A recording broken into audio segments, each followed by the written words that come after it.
میں سے ہیں۔ مقرب اس بندے کو کہا جاتا ہے جس کی نظر ازل کے فیصلوں پر ہو۔ اللہ جل جلالہ نے عالم ارواح میں 2 مٹھیاں اپنے بندوں سے بھری تھی۔ ایک مٹھی اللہ نے بھری اور فرمایا کہ ہادہ للجنہ ولا ابالی، کہ یہ تمام جنت کے لیے ہیں اور مجھے کوئی پرواہ نہیں ہے۔ اور اگلی مٹھی بھری اور فرمایا ہادہ للنار ولا ابالی، یہ تمام بندے آگ کے لیے ہیں اور مجھے کوئی پرواہ نہیں ہے۔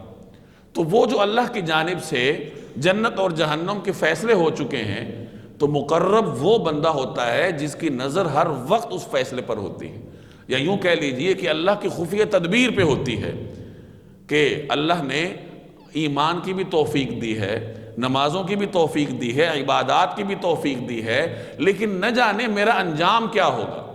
کیونکہ احادیث میں آتا ہے کہ ایک بندہ نیک عمل کرتا رہتا ہے، جنت کے قریب ہو جاتا ہے، لیکن جب اس کا آخری وقت ہوتا ہے تو وہ انکار کر بیٹھتا ہے اور جہنم میں چلا جاتا ہے۔ اور ایک بندہ گناہ کرتا رہتا ہے، جہنم کے قریب ہوتا ہے، لیکن جب اس کا آخری وقت ہوتا ہے تو وہ توبہ کر لیتا ہے اور جنت والا بن جاتا ہے۔ گویا دنیا میں کسی کے عمل کو دیکھ کر فیصلہ نہیں کیا جا سکتا کہ یہ جنتی ہے یا جہنمی ہے۔ یہ اللہ تبارک و تعالیٰ کے فیصلے ہیں، ازل کے فیصلے ہیں، اللہ کی خفیہ تدبیر ہے کہ نہ جانے کس بندے کا انجام کیا ہوگا۔ تو معلوم ہوا کہ انسان کبھی بھی اپنی عبادات پر ناز نہ کرے کہ میں تو نمازیں پڑھتا ہوں، میں تو نیک آدمی ہوں، میں تو سنت پر عمل کرتا ہوں، اگر میں کسی میں آ گئی تو یہی میں اسے لے ڈبوئے گی۔